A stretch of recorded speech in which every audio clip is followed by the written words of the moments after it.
Mesdames et messieurs, bonjour et bienvenue à ce bulletin d'information sur RTC. Et pour démarrer, le district sanitaire de Mbacké est confronté à de sérieuses difficultés selon le médecin-chef du centre de santé Malik Sall. Dans tout le département, aucune unité de radiologie n'est opérationnelle.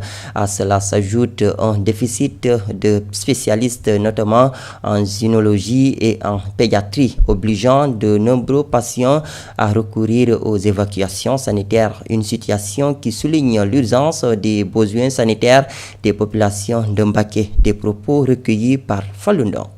Ces problèmes, par exemple, en ce qui concerne le centre de santé, c'est comme un peu partout, mais je pense qu'il y a quand même une note de satisfaction par rapport aux ressources humaines de qualité. Il va falloir renforcer, mais également l'équipement. L'équipement en termes de radiographie, d'imagerie, parce que malheureusement, dans tout le district de Mbacké, il n'y a pas un seul appareil de radio installé et fonctionnel.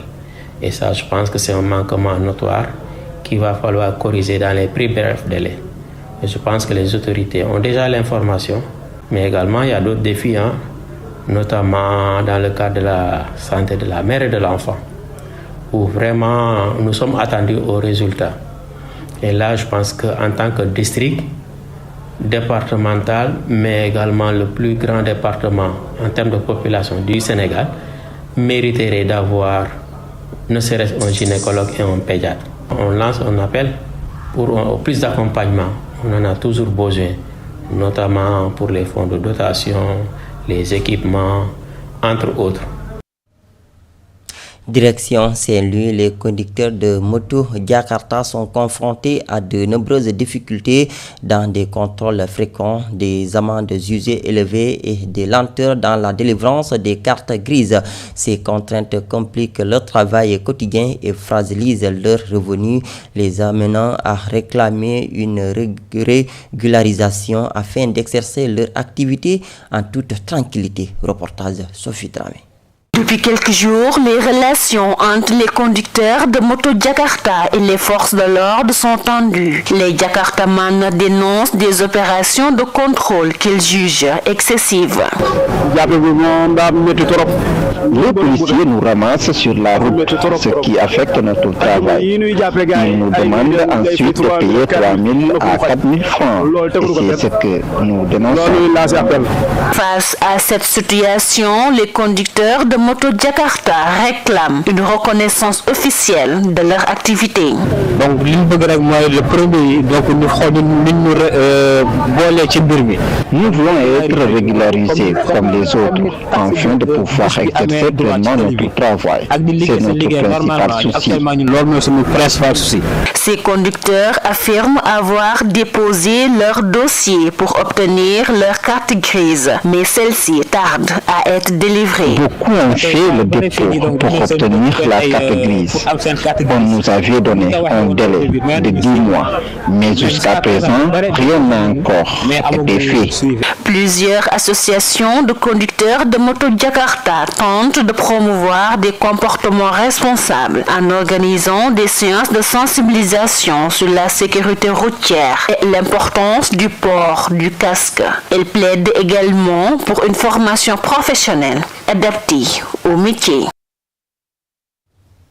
Sophie Dramé, au Fouta, les motos à 3 roues révolutionnent le transport local en facilitant les déplacements des personnes et des marchandises dans les zones rurales. Toutefois, derrière cette utilité, les conducteurs dénoncent des conditions de travail difficiles et appellent au soutien des autorités pour améliorer leur quotidien. Reportage Aminata Ndiaye. C'est un des modes de transport de plus en plus utilisés au Fouta. Les motos avec 3 roues font désormais partie intégrante du système de transport local pour le déplacement des personnes et des marchandises. Les conditions de travail sont difficiles, mais on n'a pas vraiment le choix. Les routes sont en mauvais état et on tombe souvent en panne dans des endroits isolés où il faut appeler un dépanneur, ce qui finit par coûter plus cher que prévu.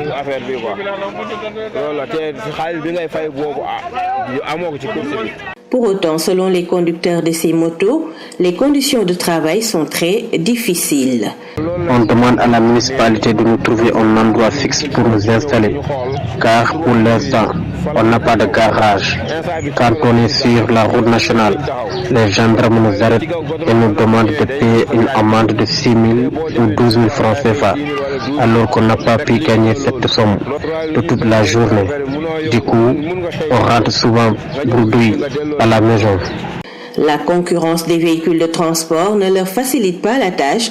Ils sollicitent un accompagnement dans l'organisation et la formation. Les voitures qui vont jusqu'au Dande Mayo prennent même nos clients. La concurrence est vraiment rude en ce moment.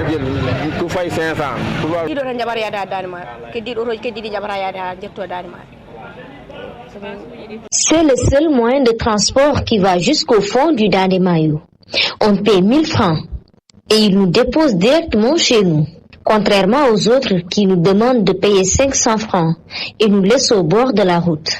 On demande aux autorités de rendre les routes praticables pour régler définitivement ce problème de transport. Une grande utilité dans le monde rural, cependant le sous-secteur gagnerait grandement à être soutenu par les autorités locales pour le développement de la localité. À travers une unité de valorisation et de transformation des ressources agricoles, le GIE Bokk Jom, qui regroupe plus de 900 membres, s'affirme comme un levier stratégique du développement économique local en misant sur l'autonomisation des femmes, l'engagement des jeunes, la création d'emplois et le renforcement de la souveraineté alimentaire. Reportage Tenenkare. Le GIE Bokk Jom, fort de ses 936 membres, s'impose comme un acteur clé du développement économique de Kaolack à travers une entité de valorisation et de transformation des ressources agricoles. Nous transformons tout ce qui est cultivé dans le pays, que ce soit le maïs, le mil ou le niébé.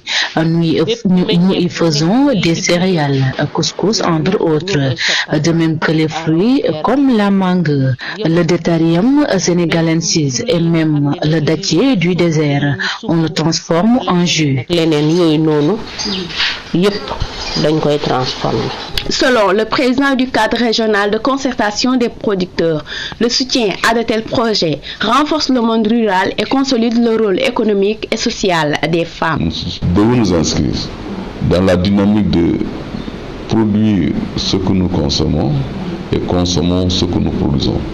Donc pour cela, il faut des unités industrielles performantes, il faut des unités industrielles au niveau région, au niveau communautaire, pour pouvoir transformer, ajouter de la valeur à la production et être moins dépendant de l'extérieur. Lauréat du concours des métiers Teranga Skill, Ousseynou Diouf, membre du GIE, encourage les jeunes à croire à leur potentiel et à bâtir leur propre réussite. En tant que jeune, j'invite la jeunesse sénégalaise à s'engager dans ce genre de métier qui est vraiment rentable, parce que le sous-emploi est un problème qui se pose actuellement au Sénégal. Donc, nous devons poser les actes qui vont créer notre propre réussite. Conscient des enjeux du développement local, le GIE Bokk Jom contribue à la création d'emplois, à la réduction de la pauvreté et à l'émergence d'économies locales résilientes, garantes de la souveraineté alimentaire. Une délégation de l'Organisation des Nations Unies pour l'alimentation et l'agriculture, accompagnée de 45 experts nigérians spécialisés dans la restauration des terres, a effectué une visite à la réserve naturelle de Koili Alpha, située dans la commune de Mboula, département de Linguère. L'objectif était de s'inspirer de l'expérience sénégalaise dans la lutte contre la désertification. Compte rendu Mamadou Kane.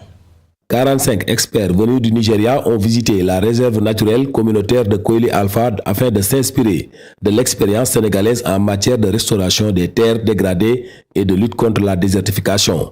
Marc Parfondry, un expert forestier de l'Organisation des Nations Unies pour l'alimentation et l'agriculture FAO, nous explique ici le sens de la visite. Donc ici, on est dans le cadre d'une visite d'échange entre des experts qui viennent du Nigeria.